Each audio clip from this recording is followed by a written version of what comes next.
Welcome back. We are moving along with integration, and in 5.4 we look at some tips and tricks for working with integrals, observations that you can make to make your calculations easier.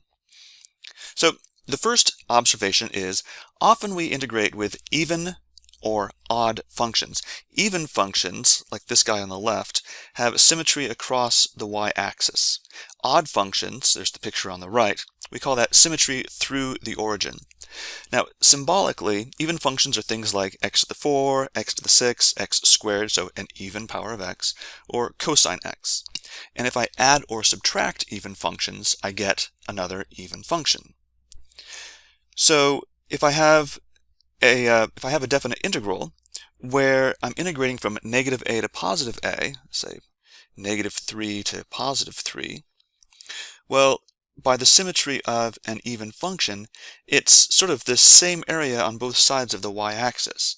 So I can simplify my calculation a little bit by integrating from 0 to a and then just doubling that answer. In the picture up above, I might as well just integrate from 0 to 3 and then double that. Now, on the right, if I have an odd function and I want to integrate from negative a to a, that's even easier. The answer is just 0. Let's say I'm integrating from negative 2 to positive 2 in this picture up above. Then it's the same area, but on the left it's below the x-axis, on the right it's above the x-axis. Negative area, positive area, they'll cancel each other out and end up with 0.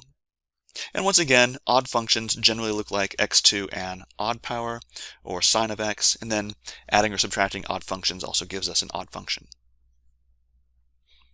Here's a nice example that uses this trick. It's called the break-apart trick. So one of the nice things is that I can see the symmetry in the limits of integration. From negative 1 to positive 1, it's sort of symmetrically balanced across 0. Now, this function here, the thing I'm integrating, it's not an even function or an odd function, but it is a mixture of both. In fact, if I take the odd powers there and separate those out, that would be an odd function. Or if I take just the even powers and separate those out, that would be an even function. So let's actually break it apart. I break this into two integrals. One is now the integral of an even function, one is the integral of an odd function, and right away the odd part goes to 0. And all I'm left is the even part, and now I can use my trick from the previous slide. Just integrate from 0 to 1 and then double the answer.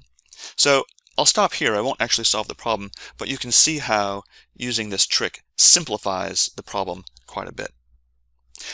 One more version of the break-apart trick.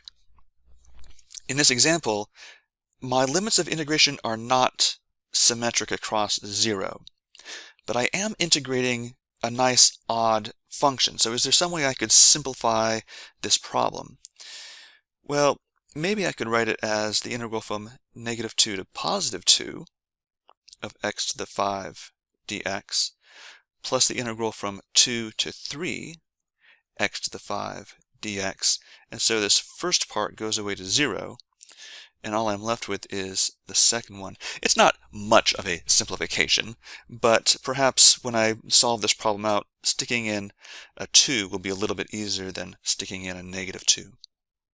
Okay, let's talk about the average value of a function.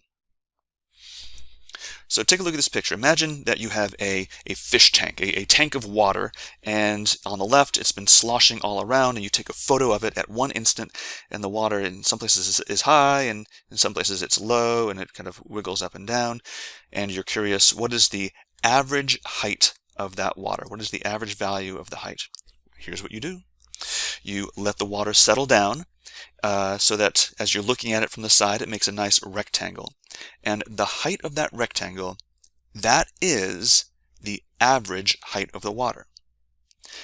So how do I actually figure out the average height of this guy on the left? Well, let's see here. I have a certain area, and I know that height times width equals area. So I know the area. I could figure that out with an integral. So I would integrate this function from a to b in order to figure out the area. Now it's the same area on both pictures. And then I know my width, so I could take area divided by width, and that would tell me, as a result, the height. And so that's what we do. To get the average value, oh, and I should have mentioned this notation, f with a bar on top.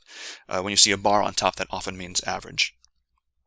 The average value of the function is simply the area divided by the width. The area we figure out as an integral. The width is going to be the difference of the two endpoints.